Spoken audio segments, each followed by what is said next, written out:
Hello, Life of Adventure viewers. This is Brad. Okay, as some of you know now, I live in Taiwan, and today we're going to go hiking in the jungle. So I wanted to do a quick intro of what I'm taking with me. Okay, I'm going to take the lightest backpack that I can take because you don't want to carry a heavy pack, and you don't want to carry a pack that really sticks close to your body when you know you're going to be pouring buckets of sweat. So this is like really light. It doesn't have any kind of plate or anything. So you need to pack it nicely or it won't be very comfortable.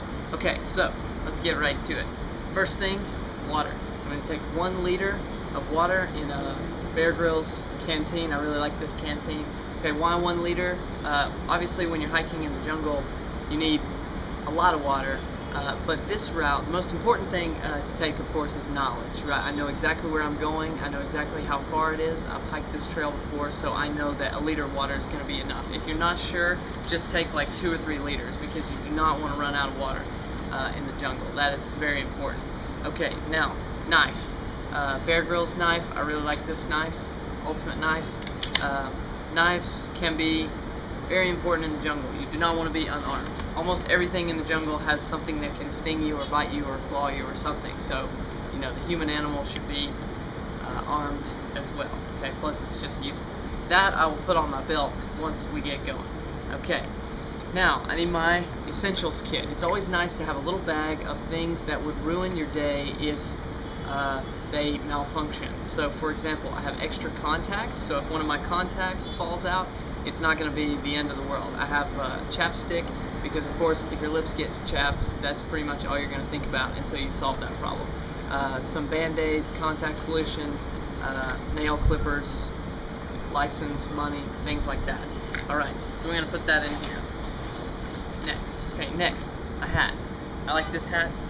Okay, it really cools you off just to get the sun out of your face. This hat also comes with one of these French Foreign Legion things that you can snap on if you need to. I don't use it that much, but basically what this does, if I take the time to snap it on, is it goes on the hat like this to shield the back of my neck, because sunburn on the back of the neck can happen if you don't put sunscreen there. But we're going to take sunscreen as well. This hat also collapses until it's really, really small. Stuff that in. Stuff that part in. Okay. Nuts. Okay, why nuts? Because nuts give you lots of energy. It's small, it's lightweight. I know I'm probably only going to need a little snack. I thought about taking dried fruit, but the thing about dried fruit is that it can be very sweet and it makes you want to drink more water. Every time you take a bite or a little palm full of cranberries, it makes you really want to take a drink of water, and so you don't want to be wasting your water just because you have a snack. So this, I just wash down with 1 gulp and then I'm good to go. Along that lines, gum. Gum is great because if you get dry mouth, just because you're panting and sweating so much, you may very well be hydrated. You may be stopping to go to the bathroom. You may be, okay, but you don't want to run out of water too fast. So if you chew gum, it just gives you that feeling that you don't need to drink, or it abates your thirst. Okay, so we're going to take some gum, alright, and sunscreen, okay, because, yeah, even though I'm going to be mostly under the trees today, sunscreen is going to be important. If you start to feel sunburn, you look down, you see your skin starting to get pink, that is a terrible feeling if you're miles or kilometers away from where you want to go. So we're going to put that here. Also, a towel, a simple, wonderful hand towel, because when I'm hiking, I'm going to look like I've been swimming pretty soon. I'm going to have glistening sweat and running water all down my arms, my hands, my palms. Everything's going to be slippery and wet, so I'm going to need a towel to dry off my arms and my hands and my face. You can only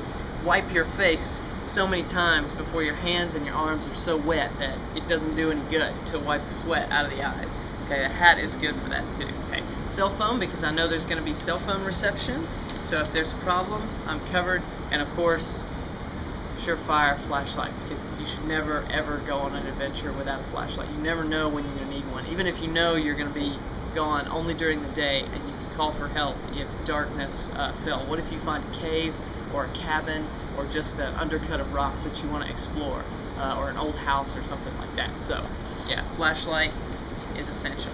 And then we're good to go. Motorcycle keys, house keys. And we're good to go. also going to have this long sleeve shirt that I keep in my motorcycle or scooter. We're going to take one of these. My scooter is parked down here among these. Now, if you are a white person and you come to live in the tropics, I cannot emphasize this enough.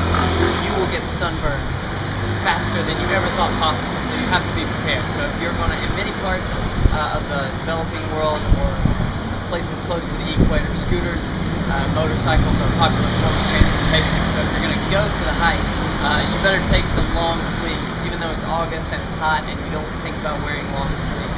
The highest rates of skin cancer in the world are among white people who live in Australia and New Zealand, so you can never be too cautious about the sun.